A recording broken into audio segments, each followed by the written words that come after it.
Touchdown, Florida State. Hey, Seminole fans, it's time for another edition of the Osceola Podcast. Hello, and welcome to another edition of the Osceola Podcast. My name is Pat Burnham. I'm a writer for the Osceola, and I'm joined today by Jerry Kutz, the owner and publisher of the Osceola, Bob Ferrante, the editor of the Osceola, and our guest football analyst, Mark Salva, who played center at FSU from 1984 to 1987. Welcome, guys. Always a pleasure. Hey, how are you? Good to be here. Well, it's Sunday afternoon, and FSU's coming off a 22-20 loss to Wake Forest in heartbreaking fashion.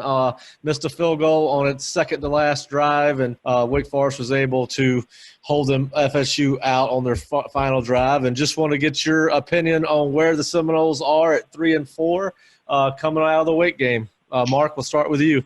Get your assessment on the Wake game in general. Obviously, very disappointed.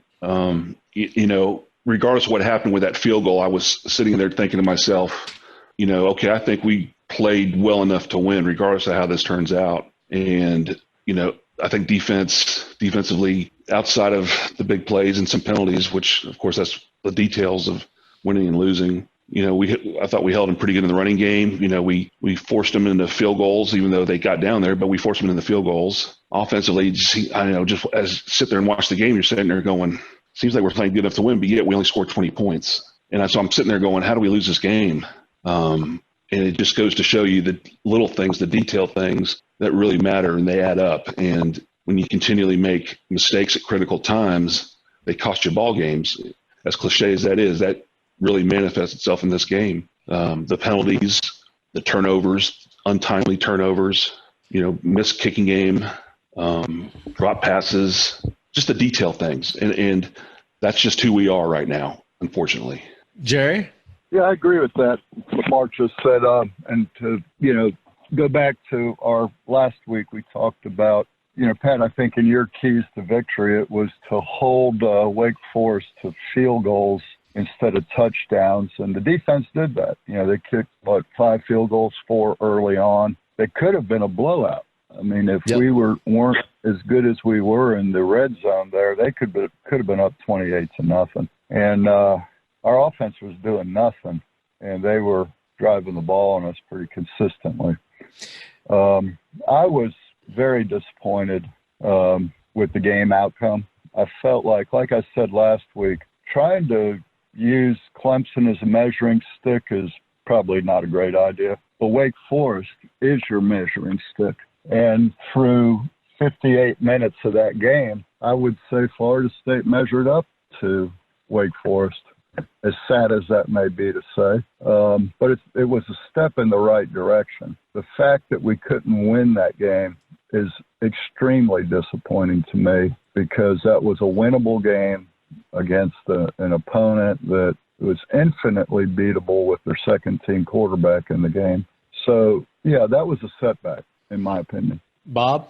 To have, 7 drives inside the Wake 35 on the night, and to come away with 3 touchdowns, just not getting it done. And, as Mark said, a lot of it's details. There were some drops there. There were the 2 turnovers, one in the red zone and one really close to it.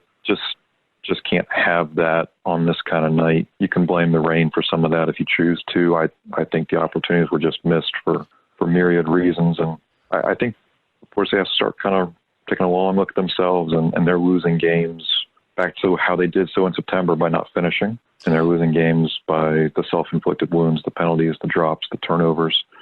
And it's disappointing to see that kind of regression. We thought maybe they'd make a bigger step forward after Clemson, and now we're still kind of curious, is that step forward going to be made against Syracuse now? Yeah, I thought that obviously the 2 biggest keys of the game were the penalties and the turnovers, not just because of where they happened and what they led to. Obviously, if you told me Cam Akers was going to run for 150 and Wake Forest was going to score 1 touchdown, I would have told you that Florida State won the game. But obviously that did not happen. I mean, there were some things that Florida State did that allowed it to have a chance at victory.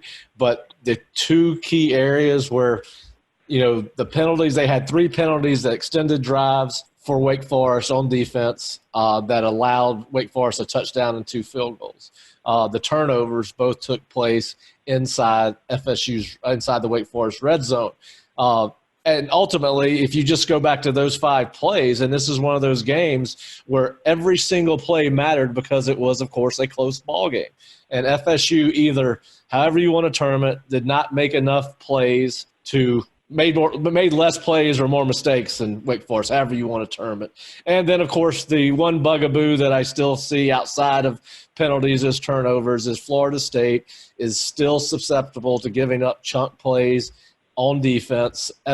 Wake Forest had plays of 31, 36, and 27 yards each in 3 consecutive drives that led to points. And they have not cleaned that up since Clemson. It was a little bit better. They only gave up 7 passing plays of 15 yards or more versus I think Clemson had about 15 plays of 10 yards or more run and pass, but they continue to give up the big plays. And so between the chunk plays, the penalties, and the turnovers, and when and where those things happen, it ultimately cost them the game. But I did, on the other hand, see some progress as it pertains to playing against the programs in the ACC not named Clemson, and kind of want to throw that back to you guys. And Jerry, I'll start with you. What did you see that you take as a positive coming out of the Wake game? No, the defensive line.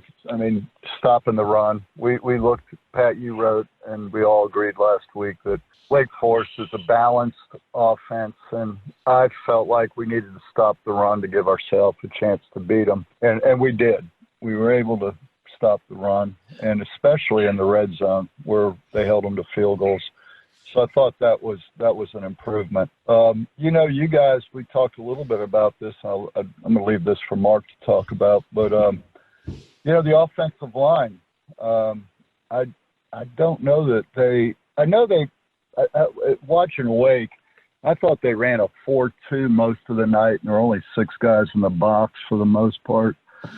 But we were able to get some guys blocked, and I thought the protection of Blackman was not an issue. I thought he had enough time.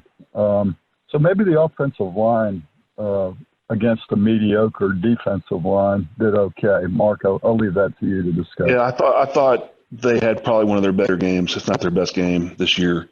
I actually saw them make an adjustment pre-snap and block a run in one of those runs that Cam broke. The linebacker over the left side walked to the outside like he was going to come off the edge, and I believe it was Cole Minshew in the game looked over there, and I saw, if my eyes didn't deceive me, maybe even saw some communication, and they fanned out and blocked it. Cam cut it back on the backside A gap and busted a nice little run. So that was a first, because in past games, that guy would walk out there and nobody would say anything, and that guy would blitz off the edge and stone it in the backfield, So that was an improvement. I seem to feel like guys had better position on guys. Not that we're mauling people, but we had them covered up. And you don't break the runs like Ken was breaking there in the middle of the game and not have guys covered up. And, in when he's cutting it back behind those A gaps, it's because the defense is overrunning it, and we have guys running them out of the play. So I thought they played better. So I'll take that as a definite positive. We hope you've enjoyed the first segment of this podcast. To hear the entire episode, as well as past and future podcasts and daily coverage of Seminole sports, please subscribe to the Osceola at theosceola.com. Sign up today and enjoy a free 1-week trial subscription. Try us. You can rely on us.